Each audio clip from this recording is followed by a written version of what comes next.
So hello everyone, and welcome to my presentation on the emerging IB variant 2 disease and control. There is no need to introduce infectious bronchitis to the poultry industry. We all know it's a coronavirus, chicken-specific virus causing acute, highly contagious disease. All IB viruses that infect chickens primarily replicates in the upper respiratory tract with the related clinical signs, and then can systematically spread to other organs according to the variant, to the lungs, to the kidneys, to the oviduct, and to the intestinal tract. The disease causes considerable losses in breeders and layers, and it is reducing performance and causing also mortality in broilers. IB variant 2 was first isolated in Israel in 1996, but this variant didn't mature to be a real problem. About 10 years later, in 2006, another genetic type of variant 2 called IS149406 was first isolated, and then it became a very dominant strain in the country, in Israel, and in the rest of the Middle East. And over the next 17 years until today, this variant spread not only in the Middle East, but also to other parts of the world like Asia, Africa, Europe, and now it is in Brazil, and definitely it's become a global problem for the poultry industry. IB variant 2 is the respiratory urogenital IB type, and it is affecting broilers, breeders, and layers of all ages. Genetically, IB variant 2 is a lineage of its own. It belongs to the genotype 1 according to the classification of Balestro allies, and it is a genotype 1 lineage 23 that you can see here right there in the blue line on the right side of the slide. And today, when we look at the epidemiology of genotype 23 or genotype 1 lineage 23, we see it has spread globally and actually quite fast because it happened in 17 years. No other IB variant spread so quickly. So today, variant 2 is the most spreading IB variant in the world. And as of today, the vaccine is used in 14 different countries, and now also in Brazil. In Brazil, it was found first or published actually, I don't know when it was found, but published in 2022, and these are results of, this is a result of a survey done in 2021, so it was actually starting to outbreak in 2021, between January to June. And in this survey, they have found IB viruses in 69.5% of 82 broiler flocks, and 25 of these samples, of these 57, meaning 44% of the positive flocks, were genotype 1 lineage 23, meaning variant 2. And as of February 2023, we have started using the homologous vaccine, Tabic IBVAR 206 in Brazil. So what are the clinical and pathological lesions that we see with variant 2? We'll start with broilers. So clinical signs in broilers are starting with a moderate, very low grade respiratory signs. Sometimes it's not visible at all. However, it is always followed by secondary bacterial infections, and therefore we see this beginning of increased mortality that can be 1 to 2% daily. Due to the fact it is an nephropathogenic strain, damaging the kidney, we have wet litter, lameness, and of course, very poor uniformity and huge production losses. If we look at the pathology of these birds, we see mild to severe tracheitis, as you can see on the upper left side of the picture, on the upper left side, plus plugs, very typical for IB and some other respiratory viruses. We can see ulcer colitis. It can be quite severe, with sometimes with caseous material inside.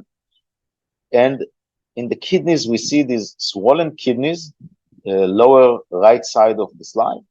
They are enlarged, swollen. There are hemorrhages there, and there is a discoloration of the kidney. It's no longer dark red. It's becoming, let's say, pink. And if it is chronic cases, you will see these uric acid deposits inside the tubules of the kidney. Very commonly, you will find pericarditis and perihepatitis due to the secondary infection by E. coli. Clinical signs in breeders and layers also start with a mild respiratory signs. These respiratory clinical signs usually are not visible. And then you can have an increased mortality, usually not very high, and sometimes also the mortality is absent. You don't see it. However, you see phenomena related to the damage of the oviduct in those birds. For example, the silent layer syndrome, when the birds are infected at a very early age, decreased egg production, and decreased shell quality, as you can see on the lower left side picture, and of course decreased hatchability. And in case of oviductal cyst, you can see birds standing like penguin. We call it the penguin posture bird on the right side of the slide. This bird has a huge, massive cyst in the abdomen that is completely taking it off balance. When we look at egg production during infection, so this is coming from Europe. These birds had reached the peak of production of eggs. However, they were infected at peak production at around 30, 31 weeks of age. And then they had a huge decrease of the production from 85% to 62%. And this decrease had a slight recovery, but it never compensated. And the damage was very, very high. The bird never recovered. And this flock was a disaster. There are other things that we see there with silent layer syndrome. We see different stages of infection at different stages, and it's quite clear. And you can actually isolate this variant 2 from these birds if it is during production. And of course, if it's a silent layer infection that happened a long time ago, you will never diagnose this virus. Pathology in breeders and layers. So on the first stages, you see tracheitis, exactly like in broilers, with plugs and blood congestion in the hair. You can see it in the lower left side picture. On the right side pictures, the two pictures below are oviductal cysts. These cysts are happening because of adhesion in the oviduct due to the infection at a young age. In the kidneys, we see nephritis. If you look at the right side upper picture, you can see also a diseased kidney with uric acid crystals inside, and it can get to a point where it is becoming what we call urolithiasis, huge stone-like structures made from uric acid deposits. The signs, the pathological signs, can be mild to severe, and sometimes we don't see that significant clinical signs, but the damage in production of eggs is dramatic. This is a typical histopathology of the trachea in healthy and diseased bird. So on the left side, it's a healthy bird.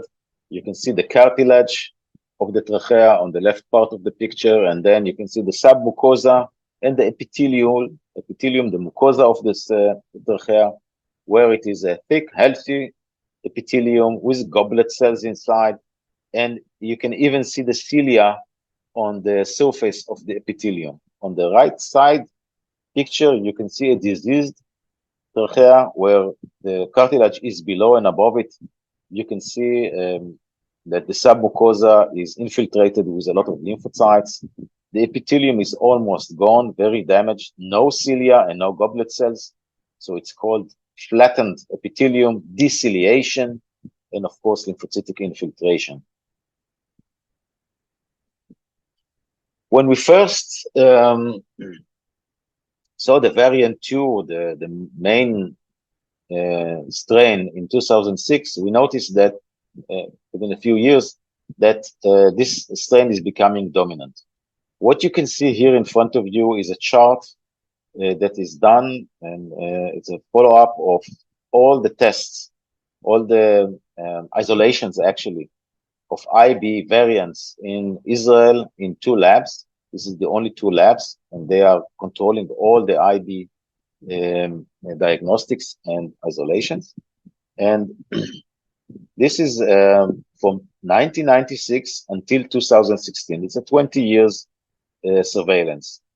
And you can see that in the first 10 years, between 1996 to 2006, there were different strains, and in different years, we had different picture of strains, actually a zoo of many, many variants coming and going, regardless of the vaccines that we are using. But once we start to see this virulent variant 2 in 2006, things have completely changed. This variant became dominant. And after the introduction of the vaccine, this is the blinking red dot that you see, we actually noticed that the other strains have disappeared. And all we can find in the vaccine strain, and in case of not vaccinated birds, we can see the field strain as well. So this strain became very, very dominant. We spoke about vaccine, and since we had other strains of vaccines in Israel at the time of the first outbreaks, we tried to use many other vaccines, and all the heterologous vaccines didn't work, and we noticed we need to develop a homologous vaccine. So this vaccine was developed and introduced to the market in the end of 2009, and basically we started to really use it in 2010. This vaccine is a live, lyophilized, attenuated IB virus, variant 2 strain, coming from the original IS 149406. It is produced in SPF egg, contains a minimum of 10 by the power of 3.2 EID50 per dose. It is presented in effervescent tablets containing 1,000 to 5,000 doses per tablet. This vaccine is safe and efficacious to use in broilers, breeders, and layers of all ages. Before I show you some trials, I would like to put some light on the way that we test efficacy of vaccines. We do it with cholestasis test. I don't think it is very common in Brazil. What we do after challenge, 5 to 7 days after the challenge, we are removing the trachea of the birds, and we are cutting these trachea, as you see on the picture on the left side, to 3 parts: upper part, middle part, and lower part. From each part, we are cutting rings: 3 rings from the upper part, 4 rings from the middle part, and 3 rings of trachea from the lower part. We incubate those rings in a special medium, and we are looking under the microscope to see the movement of the cilia of these birds. And according to the movement of the cilia, we are calculating if this bird is protected or not. How it looks. So this is how the movement of the cilia looks. On the left side of the picture, you can see it moving. And we consider a ring as positive, meaning have a healthy cilia if at least 50% of it is showing vigorous ciliary movement, like you see on the slide on the left side of this video. Now, we normally use 20 birds as a vaccinated group and 5 birds as control. A normal trachea means that at least 9 out of 10 rings show normal ciliary activity. So 90% of the rings should show normal ciliary activity, meaning this bird was not affected by the challenge. If less than that, it means that this bird was affected by the challenge, meaning no protection. And we want to see that at least 80% of the trachea, 80% of the birds have more than 90% of the rings normal, meaning they are not affected. And this is how we calculate the efficacy, and it is by percent. This is an example of a vaccination program or a trial that we did to understand whether we need to use heterologous vaccine or homologous vaccine. And this is done in SPF birds.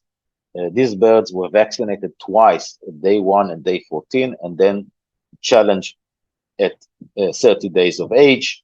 And you can see that on the left side, this is the group that was vaccinated with a combination of a Massachusetts and a 793B vaccine.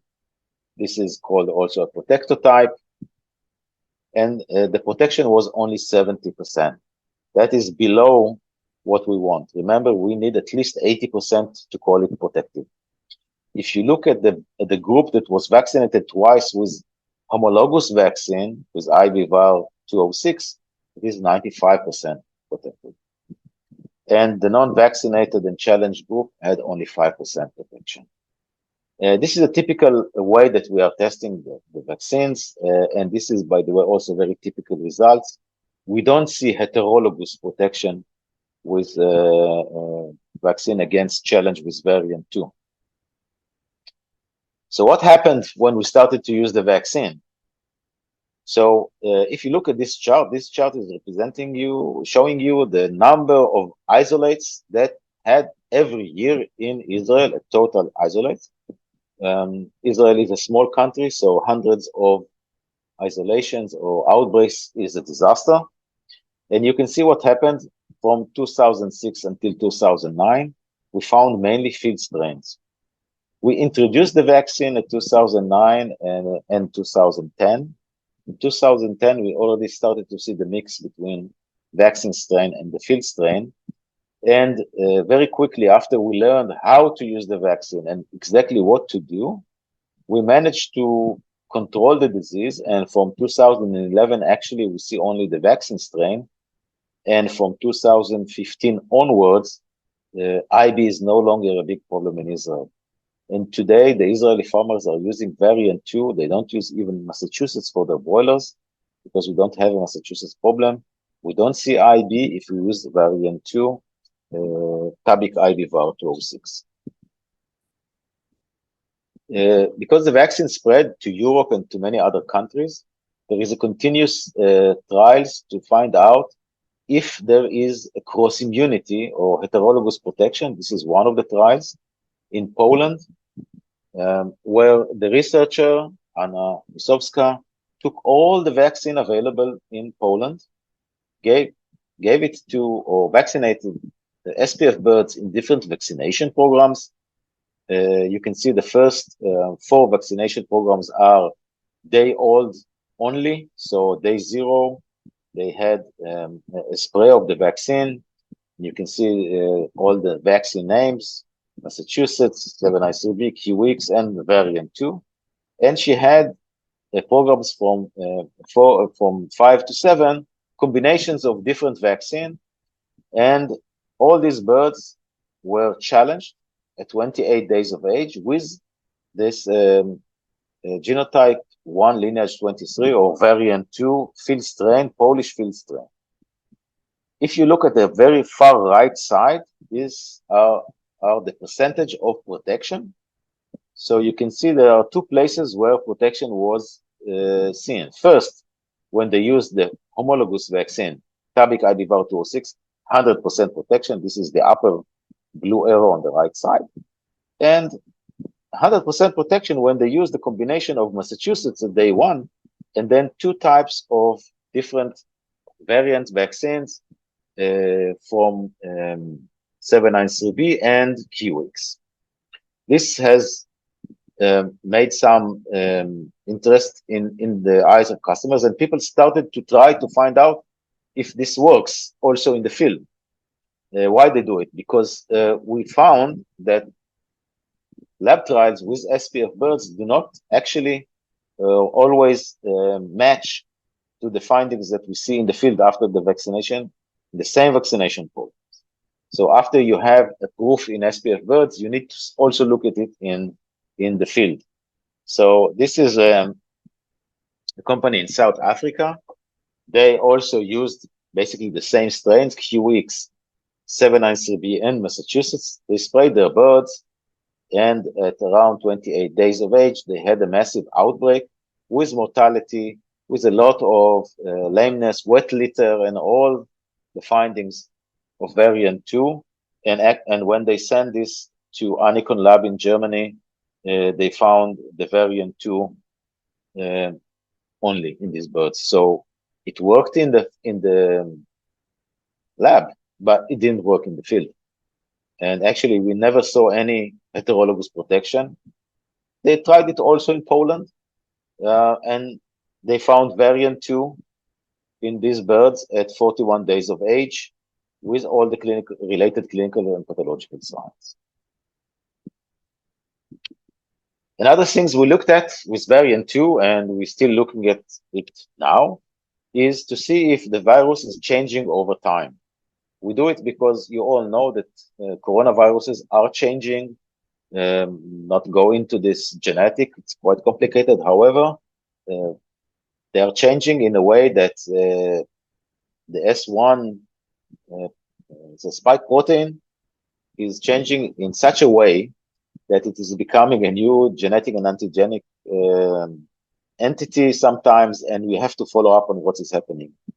So we compared the full sequence genomes of viruses in Turkey, in Israel, in Poland, and in Egypt.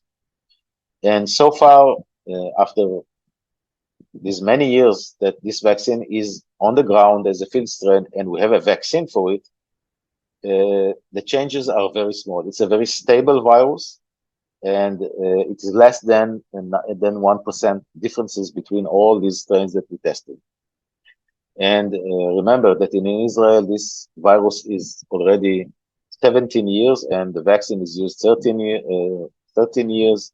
In Turkey, it is about 12 years, and the vaccine is used 10 years. In Poland, the vaccine is used 8 years, and in Egypt, 10 years. So what we can safely say now, that the virus is a very stable one, very safe, by the way, the vaccine. So what lessons we learned from this experience that we had over these 17 years that we dealt with the problem of variant 2? So biosecurity, yes, it's a must. Biosecurity doesn't mean that you need only to clean your house. Remember that this virus is moving in chickens. So you need to be very careful when you are transferring flocks from place to place, make sure they are not carrying the virus. And we have proof that we could see how this virus was transmitted from one country to another in birds. So be very careful with biosecurity. Heterologous or homologous protection, so definitely homologous protection.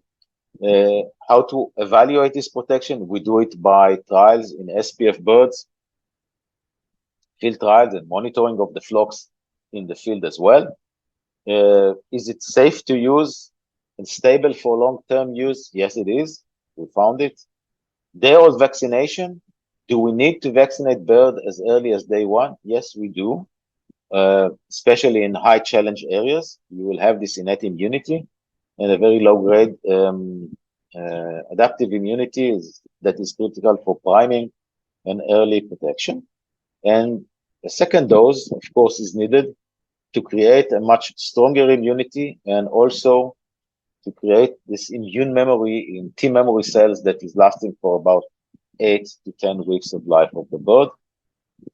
And what will be the best application? So it's eye drop or core spray.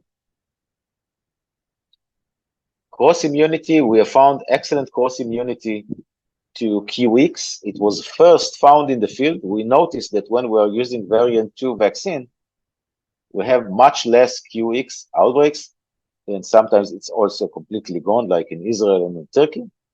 And we did lab trials, and we found that the QX strains in Russia, South Africa, and Israel are well protected from challenge, can be protected by using the variant 2 vaccine in SPF birds. We also made trials where we compared different vaccines, like our vaccine, 793B vaccine, and the QX vaccine. And we noticed that in the lab, in SPF birds, Tabic IBVAR 206 has exactly the same results of protection like the QX vaccine that you see on the third row in blue color. So it has a good cross immunity to QX. It doesn't mean that if you have QX, you're using variant 2. If you have homologous QX, you will use it.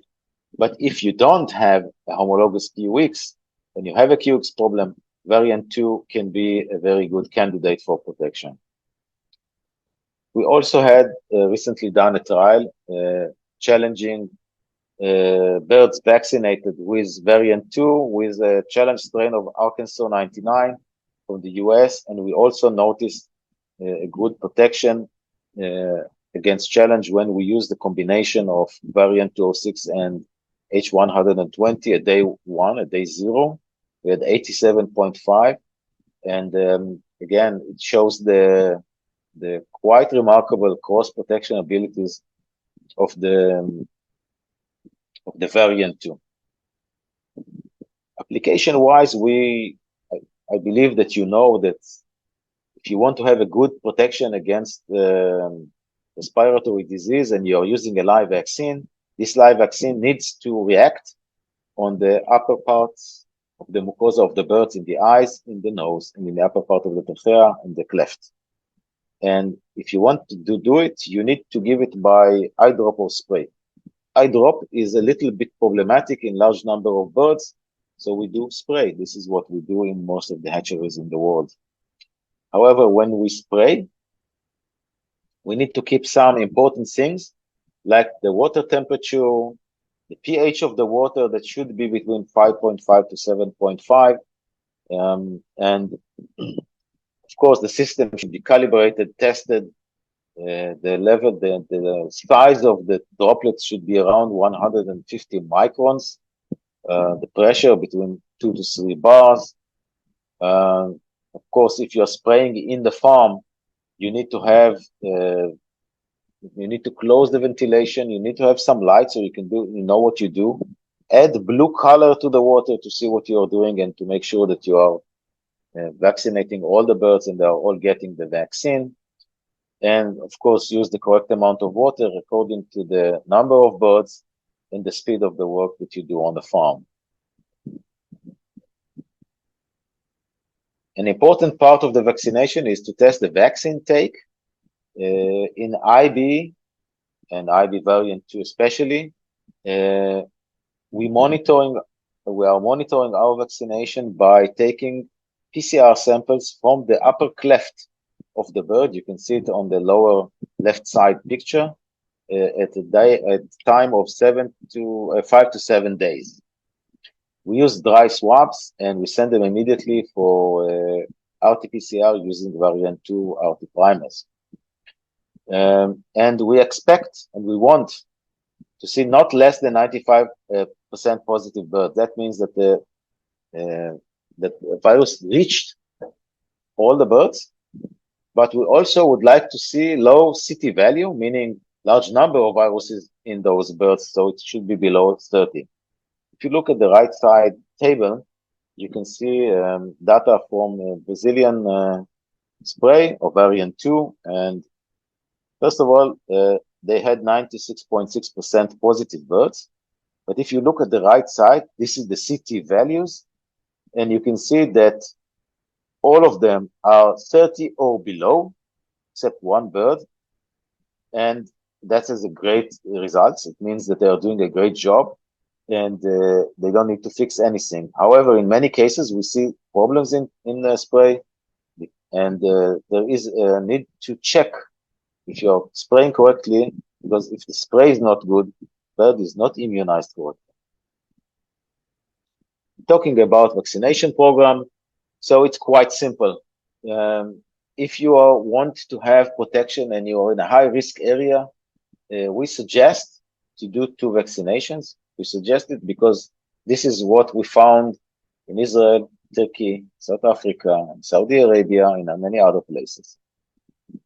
Then if your risk is low, or you think that your risk is low, you can reduce 1 vaccination, but the first one should be the variant 2, and the second one, the other vaccine that you want to use, or you don't want to use vaccine at all. You can combine this vaccine with Newcastle and with other IB at the same time, but we recommend to reduce the number of respiratory viruses that you apply to the bird at a single time to a minimum, not more than 2 or 3. That is a lot for 1 bird. When we're talking about breeders, it's basically the same for the young breeder. You have to do the day 0 and day 14 vaccination exactly like you do in broilers. And this is to keep the breeders from early infections, but also to avoid the silent layer syndrome, because these birds, even if they are not totally damaged from a variant 2 infection at the early stages, they can develop this silent layer syndrome where they will not produce eggs and they will have cystic oviducts. And then later on, during the pullet stage, another 2 live vaccines in order to keep them with high immunity. It's about every 8 weeks. And then, according to your risk, if you have outbreaks or problems during production, you need to keep on giving doses of live variant 2 every 8 weeks, but make sure you start after the peak production, not to damage the peak production or the going into peak.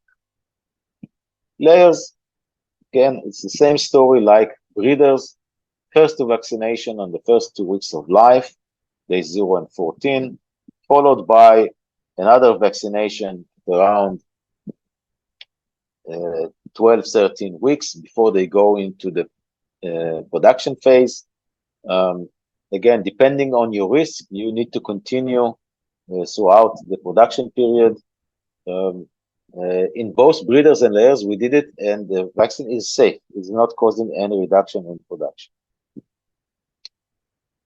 And my final remarks will be that this chicken IB coronaviruses are species-specific, rapidly evolving, and are very important pathogens in chickens. Recent studies reveal that some IB variants are found worldwide, like variant 2, like QX, and so on, while other viruses may have more restricted geographical distribution, like the Brazilian one in Brazil or Arkansas in North America. If you want to protect your bird successfully, you have to base your solution programs on identifying, first of all, what you have in the field. See if you don't have an homologous strain, see the cross protection potential of available vaccines. Of course, avoid the vaccine interference, not too many respiratory viruses in the same bird. And of course, use the correct application methods.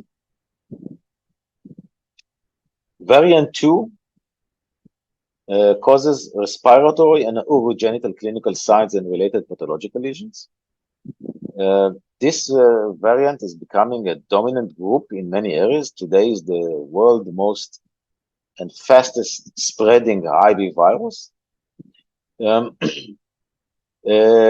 The current available heterologous vaccines do not protect from this variant, and only the homologous vaccines show protection in broilers, breeders, and layers.